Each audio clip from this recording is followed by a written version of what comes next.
Microsoft Excel के day 2 में आपका स्वागत है और आज के इस डे 2 में हम सीखेंगे टोटल सेल इन कॉलम।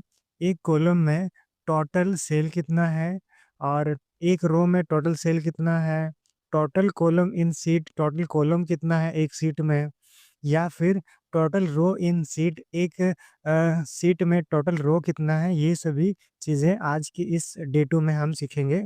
डे 1 में हम सीखे हैं कि इसका फर्स्ट स्क्रीन का इंट्रोडक्शन, जिसमें फर्स्ट स्क्रीन में टाइटल बार और tabs, tools, group, cell, cell address, name box और फॉर्मूला बार, ये सभी चीज़ें हम डे 2 में कवर कर चुके हैं। अगर आप नहीं देखे हैं तो आप डे 1 को फर्स्ट देख सकते हैं, और ताकि आपको क्लियरली समझ में आए कि हम सेल, कॉलम, रो किसे कह रहे हैं, आपको क्लियर हो जाएगा।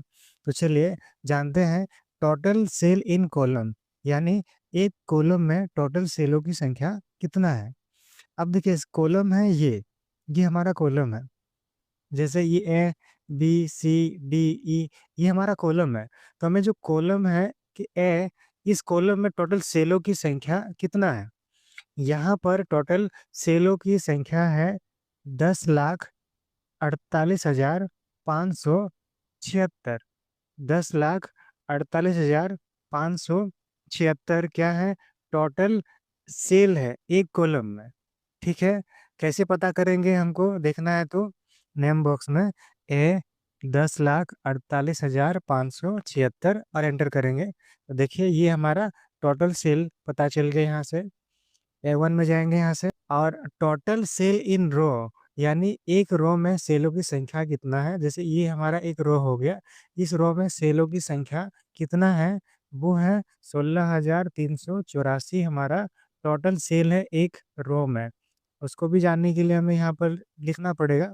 फिर आगे देख लेते हैं क्या है हमारा टोटल सेल इन सीट। एक सीट में टोटल क्या है, कॉलम कितना है?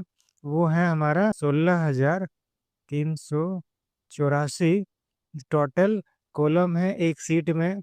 और टोटल रो की अगर बात करें तो वो है 10,48,576। इतना टोटल रो है एक सीट में। 10,48,576 टोटल सीट है। एक सीट में रो है। और अगर बोले कि एक कॉलम में टोटल सेलों की संख्या कितना है, तो हमारा 10,48,576 हो जाएगा। टोटल रो कितना है, तो 16,384 हो जाएगा। मतलब यहाँ पर सारा चीज़ आपको दिख जाएगा।